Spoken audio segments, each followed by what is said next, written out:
Hey guys, thanks for coming. Right, okay, so we're going to be doing a quick homework review on graphs. So I set you guys some exam questions, and there was actually 2 questions there that I really wanted for you guys to do because of the repetitive nature of it. And I felt like one of them was a trap. That was the commenting on the assumptions we're making when we're calculating the pH of weak acids.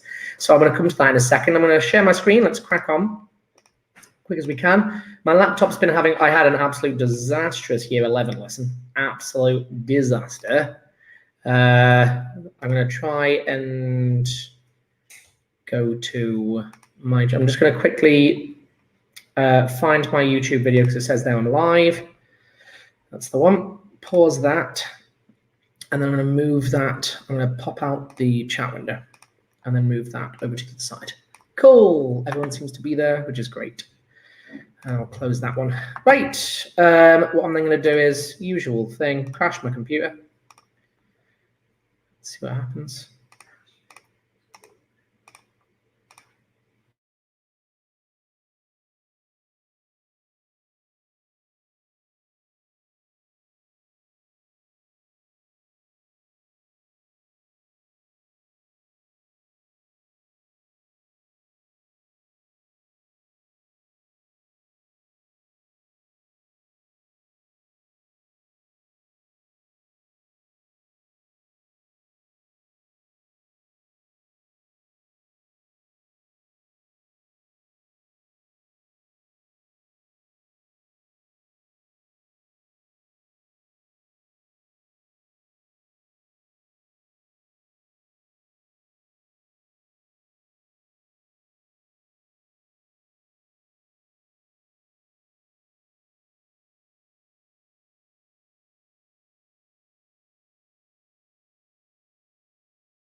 Yes, it crashed.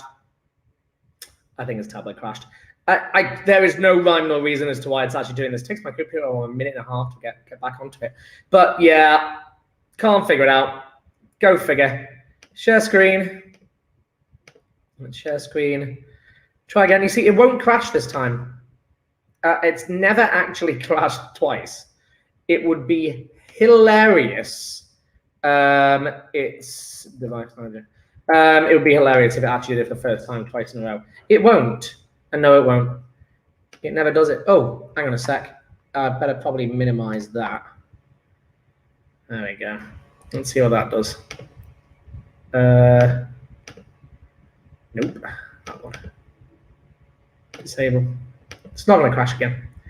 See, I can't explain it. Anyway, on to the lesson. Right. So, straight in. Why, thank you very much, laptop. So, this is a graph review. The graph question at the very end is by far the best one. It was a tough question, 5 marks.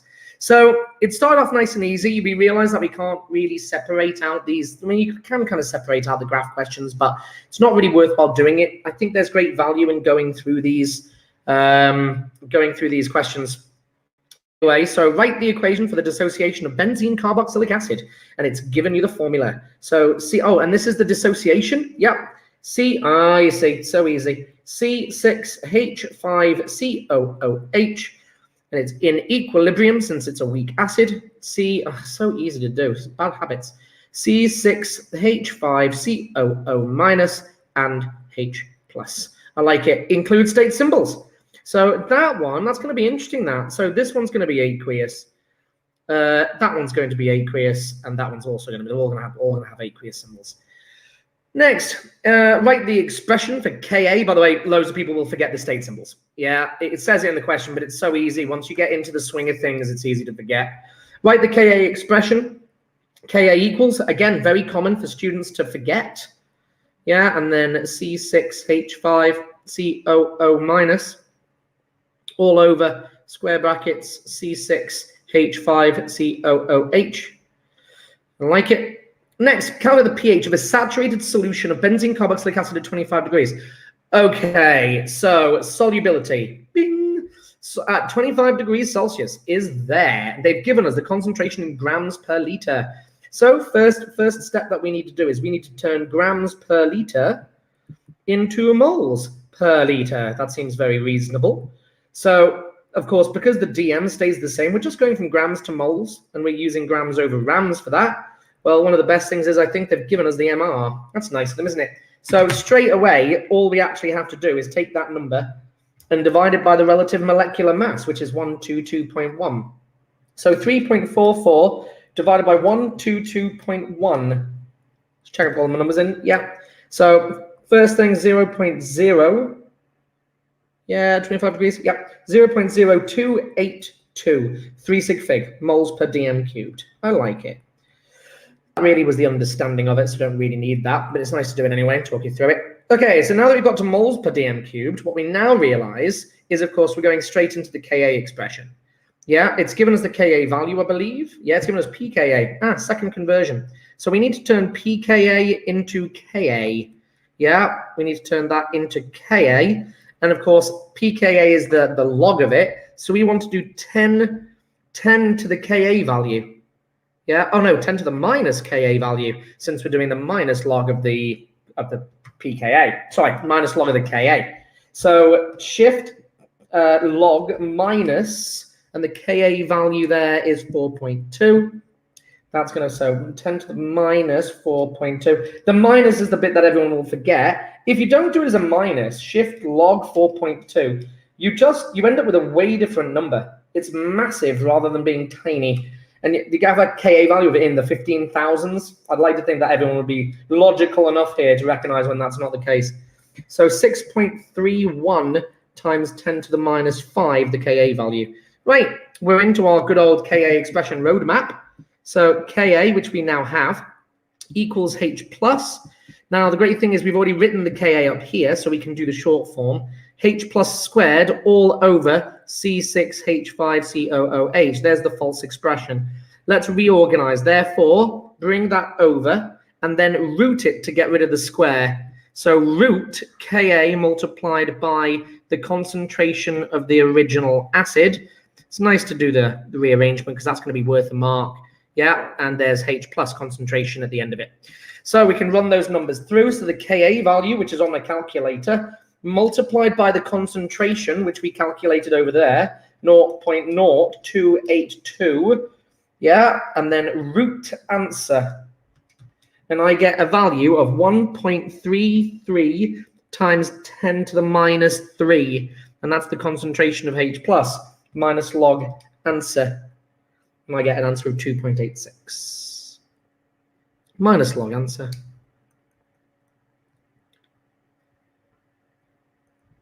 2.87 actually, pH. Cool, I like it. Doesn't ask you for any particular decimal places, so 3 sig fig is absolutely fine. So this was the question that I wanted to really reinforce. Edexcel do this question a lot, and they tend to follow, this question tends to follow every time we have a weak acid calculation. So the two approximations we make fairly consistently, and we need to kind of make sure that you've got this concept in your mind. Now, this one's a bit of a trick question here, because if we were to saturated solution, we'd have to assume that, you know, there are no crystals of benzene, because if the temperature fluctuates at all, it's going to crystallize out. But that's actually not what they want here. That was the trap. There are two approximations, or sometimes referred to as assumptions. It's the same question. Yeah, assumptions that are being made in these calculations. Number one, the dissociation or the ionization of the acid, of the weak acid. Now, in this case, they're putting you in a context. So we have to use the ionization of C6H5COOH, benzene carboxylic acid, or benzoic acid for short. Yeah, the ionization is negligible. Yeah, what negligible? Now, what that's saying is, just to explain that a bit more, the reason being is we've worked out a concentration of the benzene carboxylic acid We formed that in the solution. And then we're saying, oh, and by the way, we know it's going through ionization. Well, what that means is technically the concentration there of 0.0282 would actually be ever so slightly less because some of it has dissociated to form these. But considering the Ka, which is the equilibrium constant for this acid, yeah, is so small, the yield of this, the equilibrium lies heavily to the left. So we deem the dissociation negligible. That is the most important assumption on approximation that we always have to have. The next one is that the H plus ions are all from the benzene carboxylic acid, from C6H5COOH, and not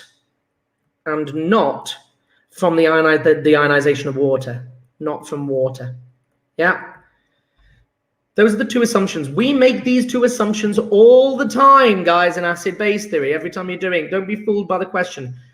If you've made that, if you've done that question reappears later on in this worksheet. So if you've written the wrong answer, go back and correct it now. It's quite nice to do so. An aqueous solution of sodium hydroxide of concentration 0.0025 moles per dm cubed was added to the flask containing 25% of yada yada yada. The pH of the solution in the flask was continuously monitored as the sodium hydroxide was added, and the results plotted on the graph. The graph is shown below. Okay, so we started, this makes total sense. We started at about pH 3 for the weak acid, being benzoic. By the way, in fact, we didn't start at 3. We know exactly where we started. Yeah, we started at pH 2.87. So that's one of the things that that's important to recognize here. That pH starting value there is 2.87, and we know that because we've calculated it. Yeah, that's important. We then get our slope up, followed by our buffer region, as it asked us to name each section. That's interesting. Maybe it has... No, it hasn't. Section B, this is the buffer region. I love the fact that it's B. Buffer region. Next, we've got the buffer region, and then we've got the X as the equivalent point. Yeah, true neutralization, and it's asking us to give a value. Now, this is actually an interesting thing here. I always quote the value of 9 because it's easier to remember. I go, if it's a weak acid, strong base, I go up by 2 because I imagine that the strong base is pulling it up. But if you do a weak base and a strong acid, I pull it down by 2. This is actually not okay in Edexcel. Edexcel want you to have a rather narrow window for what that value is. The very edge of their window is 8.5, by the way. So learn 8.5 for that particular thing. So X's value is pH 8.5. If you go any higher, it's not in there. It's not in their thing. Their value is like 7.6 to 8.5 or something like that.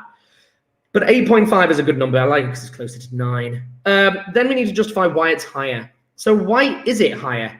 Well, it's higher because during this reaction, C6H5COOH, the addition of sodium hydroxide, we know that this is going to be acting as the acid. This is going to be acting as the base. And what I'm going to form is I'm going to form the conjugate acid and the conjugate base. Now, but of course, only one of these really matters. And in this case, of course, because that one's now our conjugate base and the other one is water, we never talk about water in terms of its acid-base properties. It is the conjugate base that's going to be pulling up the pH. So you're going to say that the reason, justify your answer, mixture at X contains salt of weak acid, which is a conjugate base. Conjugate base. It's a CBAS. Love a good bit of CBAS. Salt of a weak acid, which is a conjugate base, slightly alkali, comma, slightly alkali. I like it. Slightly alkali. pH 8.5. Good job, Edexcel. Calculate the volume of sodium hydroxide added when X is reached. Ah, good old titration. Hello. So, standard titration question. Oh, no, gone Yorkshire. Haven't been to Yorkshire in a while. So, got sodium hydroxide. I'm tempted because I just want to take data. It's annoying having to flip between pages on this one. Calculate volume. Oh, Dat's going to like the maths on this one. I'm going to annoy Dat now.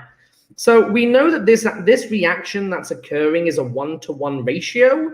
This is a monoprotic carboxylic acid. Yeah. And we know it's in a 1-to-1. I was tempted to write down the word salt then, but I thought, nah. There we go. And water. Okay, so got an aqueous sodium hydroxide, so 0.0025 mole per dm cubed.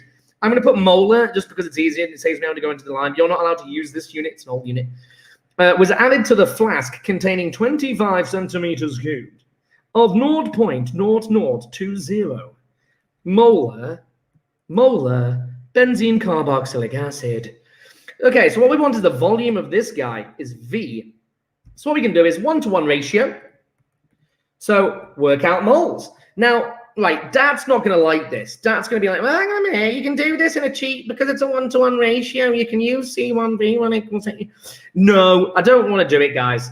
The reason why is because it doesn't really develop any good solid understanding of acid-base theory. I prefer not to cheat. If we can get to moles, get to moles. Yeah, so C times by V over 1,000, 0.002 times 25 divided by 1,000. Got 5 times 10 to the minus 5. Same number, because 1-to-1 ratio. Right, reorganize. Number of moles, C times V over 1,000. Well, hang on, change 1,000 comes over there. I never learn rearrangement. Just learn one equation and learn to manipulate it. Yeah, there we go. So that times 1,000 divided by the concentration of 0.025. You can actually do this in your head. The reason being is the concentration of that one is slightly stronger than that one. Yeah, by exactly 1/5. The volume is going to be 20 centimeters cubed. And I know, and Dad's going, that's the way I've done it. Yeah, I don't really want to get lost into trying to explain that, to be fair. It's not really worth my time because, as I said, I don't think it builds a good understanding of, if you run that through, by the way, you get 20. Yeah, because as I said, you can do it, because it's a 1-to-1 ratio, yeah, you can look at how much the concentrations differ, therefore you can work out the difference in volume to approach it. Anyway, not doing matters. So the answer is 20. Cool. Just to tell you, it is 2 marks. So what that means is, chances are you'll have had to have got to moles. You'll have to have done a moles step anyway somewhere to get the 2nd mark. So just bear that in mind. Yeah. Okay. Calculate the maximum possible pH when a large excess of sodium hydroxide solution has been added. Ooh. Okay. A large excess. Maximum pH. They want Z. Okay. Well, hang on. That's interesting, isn't it? Because that's actually quite tricky, because, right, we've got to realize that that highest point there, if we continue to add sodium hydroxide, it's gonna raise its concentration to like a huge excess. That's really interesting, that. Now that if they're calling this gap here 20, I'm going to call that gap there 20. I think they've doubled the solution. Yeah, I think that's a reasonable thing to say. So, okay, well, what's going to happen is you're going to end up with a dilution. You've also got the conjugate base. The answer is we're going to not be able to calculate a good answer for this, by the way, just so you know. But what we can say is that I've added 40 centimeters cubed of this. Okay, it's a very odd question, that. So, sodium hydroxide, let's add 40. Yeah. Okay. So the problem is you're still okay. So we know from this question here that 20 centimeters cubed of NaOH, this is the talk through. Yeah, it's nice to explain what my thought process. Look at that, it's only 2 marks, by the way. Yeah. I'm wondering if it's going to be as straightforward as running this through kW with the original concentration, but don't really like it. 20 centimeters cubed of sodium hydroxide has been used to neutralize it. What that means is that first 20 is essentially a salt and water solution. It's got a slightly higher pH than expected, 8.5, because of the conjugate base, but essentially it's salt and water. We're now going to add an extra 20. Yeah. So the extra 20 of, we're going to add an extra 20 centimeters cubed of NaOH. And what was its concentration? 0.002. Really check. It was 0.0025. Okay. Well, okay. So we're going to add an extra. So we could actually treat this as a dilution. But in reality, what they want is they just want you to run that number through Kw. That's the answer on the mark scheme. It's going to be Kw equals H plus multiplied by OH minus. It bugs me that this question gets asked because it's not a good question. Therefore, Kw divided by the concentration of OH minus is going to give me H plus. And what they're saying is, you know, if you just added an enormous excess, the difference in the concentration is going to be negligible. Therefore, the pH difference is going to be negligible. I don't really like it, to be fair. 1 exponential minus 14 divided by, yeah, that number goes in here. That number there just slots in straight away. Divided by 0.0025. Yeah, and then, so that will spit out 4 times 10 to the minus 12, and then minus log answer. And I get 11, pH 11.4. If it was 1 decimal place, 40. Minus log answer. So that's as high as I could possibly get it. If I just kept adding it, that is the highest it could get. It could cap out. But in reality, you realize, because we're talking about when you get to a liter, by the way, because when you get to a liter, the 20 centimeters cubed of the 20 centimeters cubed of salt water is going to have so little difference on the concentration of OH minus ions that it's then going to be there. So that's what they want in the exam. I do disagree with it. I'd like to actually look at it from a 20 centimeter cube perspective. I think that's also quite an interesting task. So if we had sodium hydroxide at 0.0025, and we had 20, we're going to add an extra 20. Now, the pH of that extra 20 is 11.4. Well, if I now do, I'm going to add this to salt water. And so add this to 20 centimeters cubed of my salt water, of my salt solution, which I created when I neutralized it. Right. So what that now means is it's a dilution. C1V1 equals C2V2. So our original concentration of sodium hydroxide is 0.0025 multiplied by the original volume of 20 equals the new concentration times by the new total volume. So let's move the total volume over there, which is now 40. Yeah, because the V2 is a combination of the 20 we've added with the 20 we had before. So if I go 0.0025 multiplied by 20 and then divided by 40, it's the same as dividing it by 2. So that becomes 0. I don't know, it's giving me in standard form. 1.25 times 10 to the minus 3. Right, lob that into Kw. I'm just curious of doing it, just interested to see what real difference it's going to make. Yeah, 1 exponential minus 14 divided by answer minus log pH 11.1. Isn't that interesting? Yeah, when you get to the final endpoint, pH 11.1. The pH, of course, is this gives us the H plus concentration. Yeah, so 11.4 is going to be the max. It's going to be very interesting to see a mark scheme and see exactly what they wanted, but that's what they want. That one there is the answer, annoyingly. They'd probably actually give you any answer between 11.1 and 11.4. Be interesting to look that up. Kayun, do me a favor. I haven't put the year, maybe I did. Did I put the year dates on these questions? I don't think I did I? Damn it. Kayun, can you do me a favor? Can you just Google calculate the maximum possible pH at Z when a large excess of a sodium hydroxide solution has been added, and then find what year paper it is, and then find the mark scheme. Be interesting to do. Okay, a titration was carried out using aqueous solution of concentration 1 mole curve, yada, yada, yada. Right, which curve would be obtained in which hydrochloric acid is added to ammonia? Strong acid is added to a weak base. So we're starting at the weak base. It's a trap. The ammonia is in here. Yeah, ammonia has a pH of a give or take 11. Is that right? 12, 13, yeah, give or take.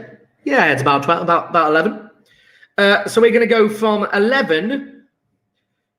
Oh, there we go. A, like the Fonz. So starting off at pH 11, and then we get our nice run in. There's our buffer region. There's our vertical region. There's equivalence. And if I was asked for a value, I would say 5.5. Yeah, which is annoying because you can clearly see it's lower than that. Yeah, that's clearly 5. But they want, because I usually quote 9 for the other guy. Yeah, two up, 2 down, but you can't do that. It's actually 8.5, and that one's going to be like 6.5. 6.5 would be the equivalence point to that in that one. Next. So the answer was A. Next. Okay. Question number 26. Oh, suddenly realized I haven't got my chat window open because I'm an idiot. There we go. I've got loads of questions. No, not many. Donna, Mr. Duncan, can I write the dissociation equation with water in the actual equation? Can I write the concentration of H plus ions? Oh, Emma, great question. So so Ben is asking about the use of water in here. No, you can't, because that's not dissociation. That would be Bronsted-Lowry. That's the Bronsted-Lowry equation. Dissociation needs to fall apart. Although I don't think they'd penalize you for it, really. Don't think they would. Assumptions. Emma mentioned another assumption. The assumption being that the H plus concentration is the same as the salt concentration. What you realize, Emma, is I'm pretty sure that actually categorizes as the same point as the water not contributing. I think that should be allowed, but I don't think it's on the mark scheme for Edexcel, which is really annoying because you have to make that assumption in order to do the calculation because you're rooting it. But in reality, what we realize is that no, I can tell you why it's not allowed, Emma, because that isn't an assumption. It's a fact. If one of those breaks apart, if one of these breaks apart, it will produce one of those and one of those. That's a fact. That won't change. It's not an assumption. It's a fact. However, what we do know is that H plus could be donated, could be provided by H2O. And that in reality is the assumption. So no, Emma, make the correction. Definitely. Okay, explain the term weak. I like it. Partially ionized in water. Partially ionized in water. You are not allowed to say incompletely. You're not allowed to say that because incomplete can also be taken as 0. Yeah, and it's partially. A little bit has. It says calculation with a specific excess volume or NH would be accepted. Ah, isn't that lovely? Kayun, so the answer was 11.4, wasn't it? And then they allowed you to do it with any specific volume. That's really cool. I really like that. I feel like I literally did the mark scheme both ways. I like it. That's amazing. Love it. Next. So partially ionized in water. Acid, a proton donor. Yeah, a proton donor. There we go. Proton donor. Next, write the expression for the acid dissociation constant of dichloroethanoic acid. That guy. It's a random one to pick, isn't it? It's like, all right, fine. Ka, go on Yorkshire again. Oh, no. Try to do a Welsh accent. Not very good at Welsh, though. I don't quite know what they're trying to... Well, they're trying to make sure that you know that it isn't that H+, isn't that hydrogen that's breaking off. It's always the one on the end. It's always a coo. Carboxylic acids are pigeons. Coo. You remember you have to write the real equation here. Yeah, no falses. Cool. I'm done. Right, use the KAs on page 18 of the data book. Right, guys, you're not going to get given a data book now. Well, you do. You get a tiny one. It's like 3 pages long. And half of it's the periodic table. In reality, they're going to give you the KA values to use. Yeah, we don't actually need it, though. And you know what? I'd like to think that everyone in this room would be able to do this. I have taught you how to do this. We're starting off with straightforward vinegar with ethanoic acid. Yeah, and these are all hydrogens. And then what we're doing is we're slowly replacing a hydrogen with a chlorine. And what we realize is you're adding an element with a very high electronegativity. And that electronegativity is going to draw electron density out of the molecule and increase the polarity on this bond, which weakens it. What that means is as you add more chlorines, they become steadily stronger. Their ionization will increase. So we can put them in order from weakest to strongest. The weakest, of course, is going to be ethanoic. Then it's going to be chloroethanoic. And this is really a test to see how well you can write your formulae and if you're going to make a mistake. Yeah, and the strongest one, of course, trichloroethanoic acid. Yeah, reason. What do they want the reason for what? Name the place for acids named in the introduction. Okay, in the introduction, in order of increasing strength. Do you know what? Do you know what I don't like? Named. I think they might want me to ethanoic. God, that'd be a right faff, wouldn't it? Ethanoic acid, chloroethanoic acid. I'm doing both. It's got the word name in the question. It suggests that it wants me to name them. Dichloroethanoic acid. I'm going to do both. I think that's reasonable. And then trichloro. And then it wants me to justify my answer, chloroethanoic. And you would say chloroethanoic acid. We would say chlorine is highly electronegative. Oh no, using the Ka values. Use the Ka data. Right, so if you look up all these Ka values, by the way, so ethanoic is 1.7 times 10 to the minus 14. Sorry, what am I doing? Minus 5, idiot. Chloroethanoic, I believe, is something like 1.3 times 10 to the minus 5, I think. Dichloro is going to be slightly larger again. That's probably going to become like, I don't know, x times 10 to the minus 4. It's getting bigger. And then y times, that's going to be bigger again, times 10 to the minus 4. So you would say Ka value. Oh, yeah, Ka value is increasing, meaning equilibrium, meaning acid equilibrium,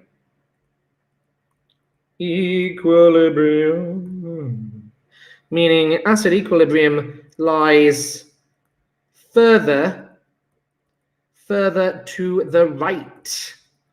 Further to the right as they get larger. Get larger, more dissociation. More dissociation. There we go. I hate that explanation, by the way. My other one is better. Yeah, I prefer this one.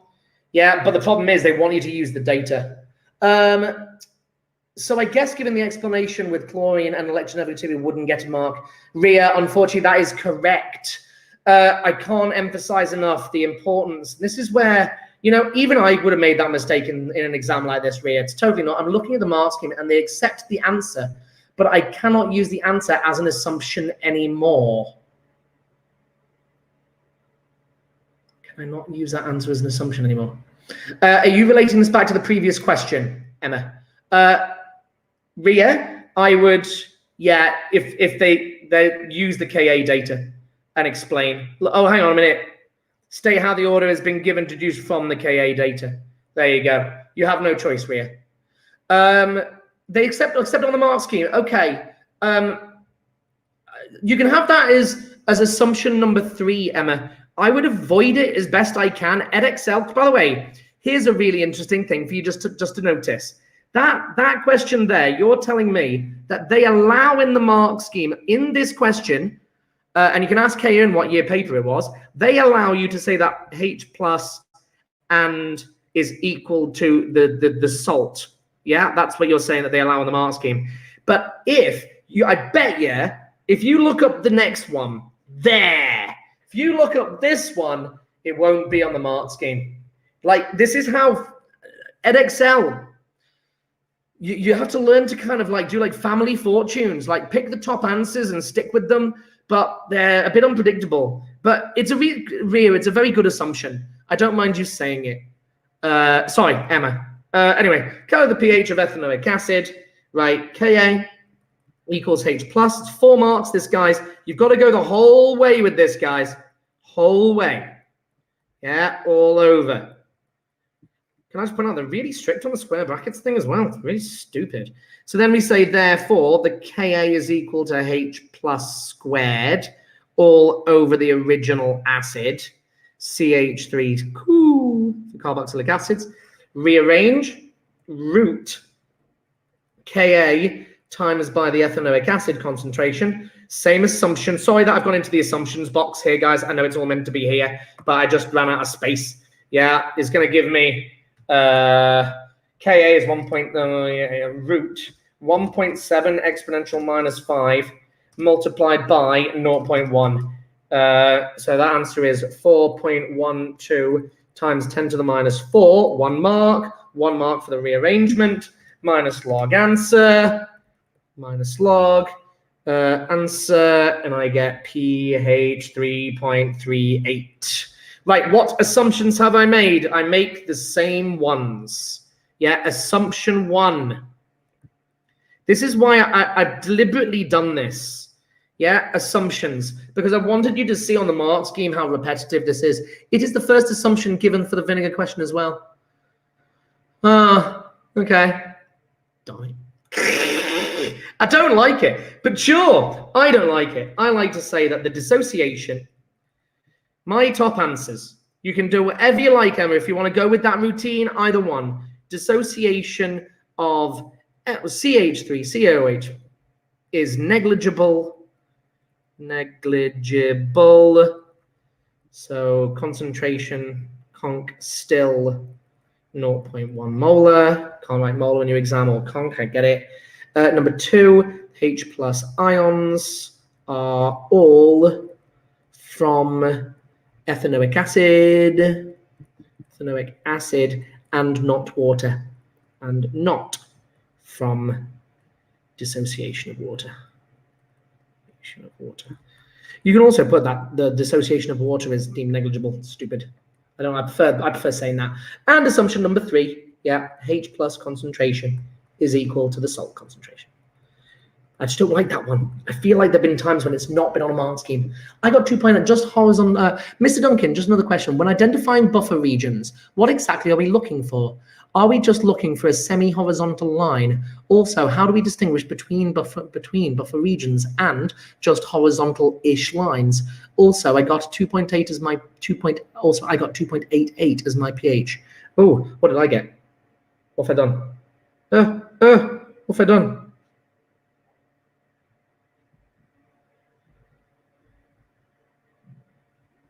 I assume that you're talking about this one. What have I done? Have I typed something in wrong? Totally possible. 1.7 exponential minus 5 multiplied by minus log answer.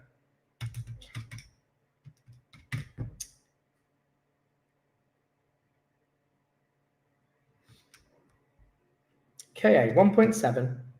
This is where I just shouldn't really do this, should I? Have I not rooted it? Have I made a mistake? Have I made a mistake? Yeah, I have, haven't I? This is where if you start rushing things, the Ka value is 1.7 times 10 to the minus 5. The concentration is 0.1. Root. So hang on a minute. Did I forget the 1 exponential minus 5 times by 0.1? That gives me, right, 1.7 times 10 to the minus 6. Root answer equals, I've got the wrong value. Thank you, Ben. 1.30 times 10 to the minus 3. There we go. There you go, guys. Now minus log it. Calculator error. And it does happen to the best of us, 2.88. Thank you very much, Ben. 2.88. Thank you. It's me rushing it. I shouldn't. Not that, you know what? It's not even an excuse. You know, calculator errors happen. And it was that I was so close to the real answer there, I probably wouldn't have even noticed. I probably wouldn't have even stopped to breathe. I just would have cruised straight past it and made a mistake. Right, hardest question by a mile, I think. Or is it? No, still going. Wowza. I've only got 10 minutes left, taking too long. Draw the titration curve showing the pH when 0.1 sodium hydroxide, right, 0.1 sodium hydroxide, 1 exponential minus 14 divided by 0.1 minus log answer, pH 13, is added to 25 centimeters cubed of, right, okay, so we're starting down here, starting at the acid, yeah, and we're going to end at 13 for the, because that there is pH This one here is pH 13. What's the other one? Minus log 0.1, 1, and that one's 1. So we're going to start from that. We're going to start from 1. Yeah, strong acid, strong base. They have the same concentration. The sodium hydroxide is added to 25 centimeters of ethanoic acid until 40 has been added. Okay, so interesting. So added to 25. So at number 25 there, perfect neutralization will appear. Now this is strong acid, strong base. So this is going to be the vertical region. The middle section of that is going to be there. Now it's strong acid, strong base. So we're going to have a nice steady climb up. It's not going to be a lovely graph this. There you go, steady climb up. And then all of a sudden a massive jump at 25. Now we want to make the vertical region even on either side. So I'm going to take it up to about there. Yeah, and then we're going to level off and end at 13. There you go. Seems very reasonable. Yeah. To answer Ben's question on the horizontal line thing, yeah, I know it's the. Thanks, Ben, yeah, for fixing it. Yeah, and these are not buffer regions. I know maths is tedious. These are not buffer regions.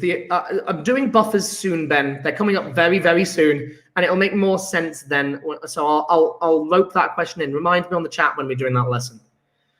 Next, how good? It's a clever question. That's 4 marks. That line. Recognizing that you've got to start at 1 because you've run the pH on that guy. Recognizing you're going to end at 13 because you've run the pH on that guy. Like, that's clever, man. It's also really mean. You've got no space to do it. Yeah, you've got to run it for both. That's an absolute night. Oh, hang on. Oh no, I didn't read the question, did I? RTFQ. It's ethanoic acid. It's not a strong acid. It's a weak acid. Nightmare. Graph's wrong. Can leave the top bit. So 0.1 ethanoic, which I'm assuming we've just done. 2.88. So guys, I made a complete mess of that. We aren't doing very well today. 2.88. We have to start this graph where we calculated, which is give or take, if 2.5 is there, it's going to be about there. Right.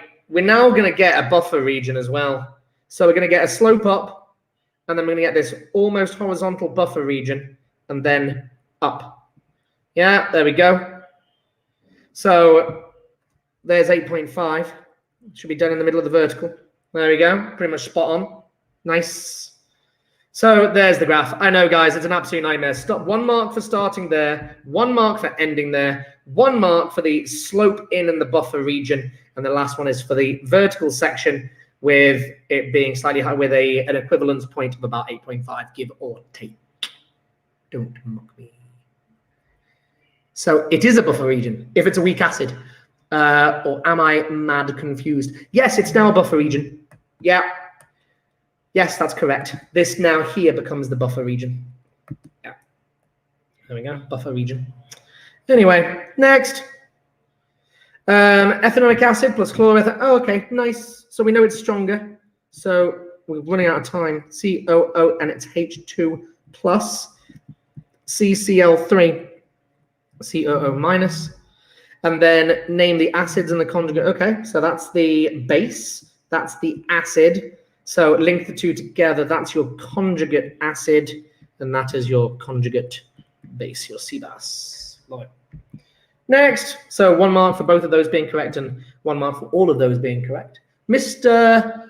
Kundin. Well, who's Mr. Kundin, Ivan? What? Does the way the curve slope initially matter? No, not really, Ben. Not really, Ivan. Ivan, the problem is if you're talking about this tail end, you're talking about this section here, right? You do actually need that section because it doesn't do this. It doesn't do that. You know, it's not a steady increase like that. That does not happen because if that was the case, then it definitely wouldn't be a buffer region. Yeah, so yes, you need this tail in up to there, like, you know, for the first little bit, and then this levelish region. So yes, don't get me wrong, they're not gonna be stupid strict on this, but you know. Next, write the Ka expressions for 1 and 2. Blimey, how many more questions have I got to go? I'm nearly done. Blimey, let's be quick. Expression number 1, Ka equals Products over reactants. H3O plus. That's interesting, isn't it? COO. Oh, no, HCO3 minus. All over. We can, if you want to. This is allowed. But the thing is, you wouldn't do that. That's not correct. The reason being is that there is not going to appear because the concentration is constant. It has been combined in the Ka. It is not there. It's a trap. Yeah. So that now becomes H plus. There you go. There's the first one. The second one, Ka equals products H plus CO32 minus all over HCO3 minus. I like it. So 1 mark for each of those. Next, use K1 to calculate the equilibrium concentration of moles per dm. Oh, that's quite nice, that. I quite like that. That's clever. So they've given us so you're just using it as a roadmap, using Ka1. So we're going to use this, and what we're trying to find is that. That's really clever. So is it giving us a pH? Oh, it doesn't matter. You root it. Ha! That's really nice. I like that. So that becomes 4.17 times 10 to the minus 7. Bring the concentration up, which is there, multiplied by 0.1. And then we make this squared. But in reality, I'm going to now look at it from this perspective rather than the H plus perspective. Yeah. So then I can root that, and that will give me the concentration of HCO3 minus. Isn't that clever? Really like that. It's a nice twist. Root, no, I don't like it. 4.17 exponential minus 7. This was the calculation I got wrong earlier. Equals root answer, and I get an answer of 6.46 times 10 to the minus 3. And then, and that's it. 3 sig fig. Good, solid. Next, moles per dm cubed. Yeah, moles per dm cubed. Next, use your answer to calculate the pH. Well, if that's the concentration of him, we also know that H plus concentration is the same thing as well. Equals 6.46 times 10 to the minus 3. That's really clever. So then we can just simply minus log answer it. Minus log 6.46 times 10 to the minus 3. Really clever. Minus log 6.46 exponential minus 3. And I get a pH of 2.19. I like it. State 3 assumptions in the calculation. We know these now, don't we? Yeah. So ionization is negligible, so concentration remains constant. Yeah. I'm not going to repeat them. There's no point. I can say them. Yeah. Ionization, negligible, neg. So acid, so H2CO3 conc is still 0.1. Yeah. H plus comes from only H2CO3. And H plus conc equals HCO3 minus conc. There we go, Emma. Got all 3 of them there. Boom. Love it. Next, last bit. Hardest question on the paper, and I've got 2 minutes to do it. Right, this was tricky, this, guys. Carbonic acid. Oh dear. Right, carbon requires 2 H pluses per molecule. It's going to be a double bump. 10 centimeters of sodium carbonate with a concentration of 0.1 is used. Right, the sodium carbonate solution is pH 11.3. Okay, so 10 centimeters cubed, 40 of acid is, so they're adding acids, we're starting at 11.3. So 13, 12, 11, we're going to be starting at 11.3. Okay, best we can get is there on that tiny graph. The next thing is, okay, what's now going to happen is, yeah, we're going to have neutralization. Now, look at the concentration. We're adding that to that. They're the same concentration. Did you guys do? Oh, have I done it again? Have I done it again? Oh, is my calculator? I've got a sticky calculator. It is possible. All of that makes sense. All of that's okay. The Ka value, 4.17. Yeah, 4.17. Exponential minus 7 times by the original concentration of the acid, 4.17 times 10 to the minus 8, root answer gives me 2.0. How is that possible? How am I managing to do that? Guys, I don't understand why my calculator's getting, I need a new calculator, it's getting sticky and it's breaking me, times 10 to the minus 4. There you go, Emma. Fixed it. Yeah, I think it's just another calculator error. My calculator's got a sticky button and it's not working properly. I'm really sorry, guys. So that would then roll over. So I'm so sorry. I hate it when I get calculator errors. I just need to go and buy myself a brand new one. Yeah, minus log 2.04 exponential minus 4. 3.69. Fine. Sorry. I'm sorry. Next. Right. They've got the same concentration. What that means is, considering the ratio is a 1 to 2 and it's happening in 2 stages, so the hydrogen carbonate is reacting with 1 sodium hydroxide, to form NaHCO3. There's the first reaction, and water. Yeah. So that's going to happen at the 10 centimeter mark. So at 10 centimeters, I'm going to end up with my first neutralization point, my first vertical line. It's going to be on there somewhere. The next thing is to know how far you go. Well, they've also given us the pKa of number 1. So if pKa number, that is for the first reaction, and the pKa is 6.4. Sorry, the pKa number 2 is pKa 2 is the higher one. What we realize is that at half neutralization, which is 5, half neutralization, pH will equal pKa. Yeah. Volume of acid added. Yeah. So that's going to be 10.3. Where's 10.3? 10.3 is here. So we're going to go to like here. That's going to now become the buffer region and drop off there. Next one, the next neutralization line is going to be at 20. Yeah, it's at 20. And then, is that correct? Up to 40? Sure. Wow, it's really weird. Yeah, that's going to go all the way down to 13. Sorry, down to 1. There we go. But then at half 6.4 is half neutralization. So half neutralization is going to be 6.4. There we go. So there's your graph. Horrible graph. Not very nice. That brings me to the end of my lesson. 5 marks. Ending at pH 1, starting at pH 11, first neutralization at 10, second neutralization at 20, and the half neutralization points are going to be at their corresponding pKa values, because pH equals pKa at half neutralization. Insane. The whole thing is bonkers. Right. I've overshot. I'm going to get shot. Right, guys. My laptop's... You guys go to your next lesson, and I'll see you soon. I'll close all this stuff down. Let's see if I can turn on my... You guys can all disappear. Cancel. Enable. There we go. And then start cam. There we go. Right, guys, I hope you found it useful. I'm sorry it went on a bit longer than expected, 52 minutes in total. I hope you found it useful. They were tough questions and definitely worthwhile. And it's, do you know what? You've just watched me make, several calculator errors, which is an absolute night. Look at my ancient calculator. Just dated, and one of the keypad has gotten all sticky, so I need to go and buy myself, and I cannot stress the importance of that. Like, I've recognized that I'm producing consistent calculator mistakes because the simple fact is I'm hitting the buttons and it's not processing it. So please make sure don't suffer in silence with a calculator. Go and buy another one. It will make a massive difference, because you can't catch those calculators are very difficult to catch. In reality, very difficult, because they're going to be so small that you might not even notice that they're being a particularly wrong answer. So anyway, buy yourself a good calculator and learn to use it. It's so important. See you guys all soon. Have a great rest of your day.